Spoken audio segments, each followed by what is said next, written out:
Salam damai sejahtera, saudara dan saudariku terkasih dalam Kristus Yesus. Tidak terasa, ternyata kita sudah kembali memasuki bulan Kitab Suci Nasional tahun 2023. Seperti biasa, dalam bulan Kitab Suci Nasional, kita semua diajak untuk dapat berefleksi sambil mendalami Kitab Suci. Tahun ini, tema besarnya adalah Allah sumber kasih dan keselamatan. Syukur kepada Allah kalau saat ini kita semua sudah berada pada masa pemulihan akibat pandemi yang berkepanjangan. Sekarang kita sudah kembali dapat melakukan aktivitas secara normal. Beban kerja sudah mulai menumpuk, jalanan sudah mulai macet, dan ke gereja pun kita sudah dapat kembali hadir secara offline. Ayo, siapa yang masih lebih suka ke gereja yang online? Yuk, mulai sekarang kita niatkan hati kita kembali hadir ke gereja secara offline. Kita harus hadir secara in person. Kita terima sakramen secara komplit. Kita terima tubuh Kristus secara harafiah dan kita langsung menikmatinya dan menyatukannya dengan tubuh kita. Nah, pada pertemuan pertama ini, subtema kita adalah kasih Allah menggerakkan evangelisasi. Di sini kita semua diajak untuk belajar dari tokoh Yunus yang kontroversial. Sebagai nabi, seharusnya dia adalah orang yang sepemikiran dengan Allah. Tentunya tahu kalau Tuhan sudah berencana, kita manusia mana mampu merubahnya. Namun, dia malah menolak tugas yang telah Tuhan berikan. Karena pemikirannya adalah orang Asyur itu bukan orang baik. Bukankah kadang-kadang kita juga seperti demikian? Ya, termasuk juga saya. Menghindar dari perutusan Tuhan karena pemikiran diri kita sendiri. Namun Tuhan terus mencari dan memanggil Yunus dengan kasih. Kita juga, meski kita ini nothing, tapi di mata Tuhan kita ini something. Tuhan akan terus mencari kita dan memampukan kita untuk datang dan mau melakukan tugas perutusannya, untuk mewartakan kesaksian kabar sukacita Injili, ya, kepada sesama, untuk bisa memperoleh kesejahteraan bersama tentunya. Sekarang kita bisa belajar dari Yunus. Ternyata apa yang Tuhan suruh untuk dia lakukan itu sangat mudah dan hasilnya ternyata juga luar biasa. Bacaan diambil dari Yunus 1 ayat 1 sampai dengan 17 yang mengatakan, "Datanglah firman Tuhan kepada Yunus." Inilah yang menjadikan Yunus seorang nabi. Namun, kemudian Allah yang menyuruh Yunus pergi ke Niniwe, ibu kota kerajaan Asyur, yang mengalahkan kerajaan Israel untuk menyuruhkan pertobatan. Yunus menolaknya karena terpengaruh oleh pemikirannya sendiri, di mana saat itu bangsa Israel benci kepada bangsa Asyur yang telah mengalahkan dan menjadikan bangsa Asyur itu musuh bangsa Israel. Sehingga bukannya pergi ke Niniwe yang di timur, Yunus malah pergi ke Tarsis yang di barat. Jadi dia pergi berlawanan arah dari tempat yang diperintahkan Tuhan. Sepertinya di sini, selain menghindari, Yunus juga pergi menjauhi dari Tuhan.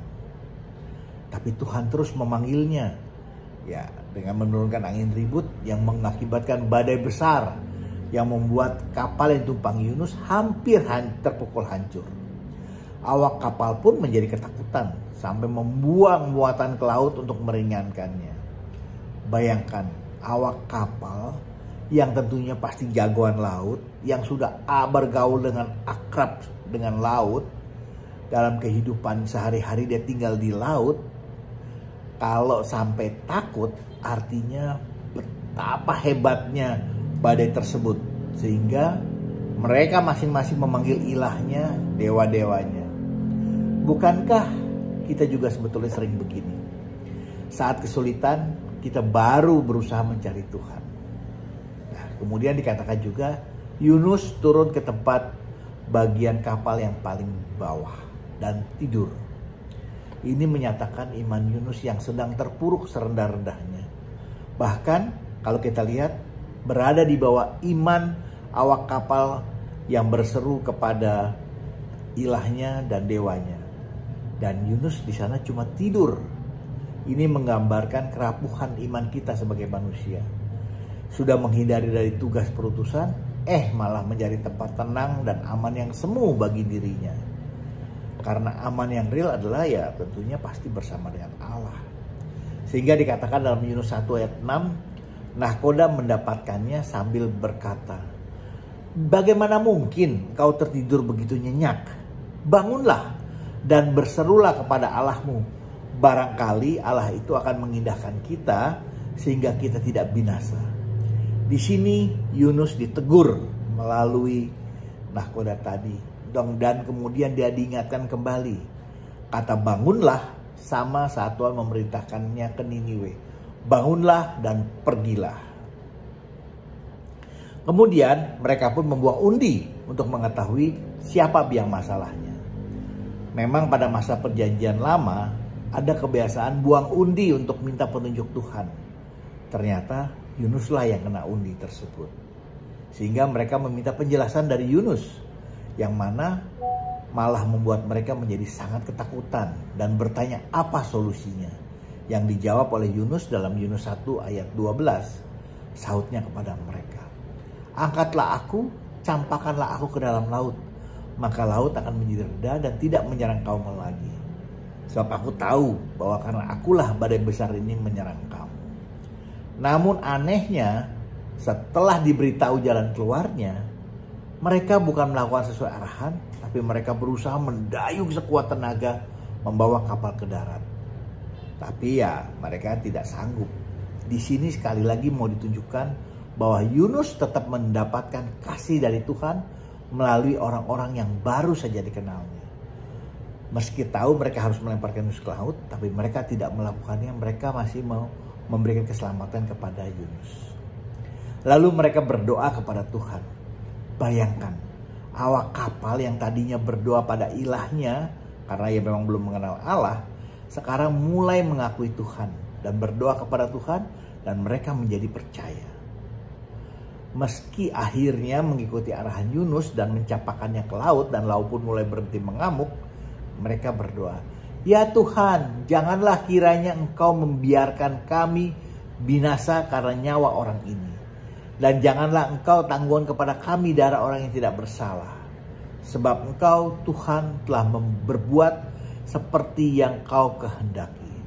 Nah, kemudian mereka pun dikatakan ketakutan dan mempersembahkan kurban sembelihan kepada Tuhan dan mengikrarkan nazar, yang membuatnya menjadi semakin percaya kepada Tuhan. Kemudian atas penentuan Tuhan datanglah ikan besar dan menelan Yunus, dan dia tinggal di dalam perut ikan selama 3 hari 3 malam lamanya. Yang kemudian kita tahu juga Yunus akhirnya pergi ke Niniwe menyampaikan perintah Tuhan yang sangat simpel, dan mereka menjadi percaya dan menjadi selamat. Nah, dalam pertemuan pertama ini kita semua diajak untuk dapat berefleksi. Apakah kita sudah menghidupi iman Kristiani kita? Apakah kita berani melakukan apa yang Tuhan ingin kita lakukan? Apakah kita berani membawakan kabar sukacita Injil Tuhan dan memberikan kesaksian atas kasih Allah yang sudah kita alami?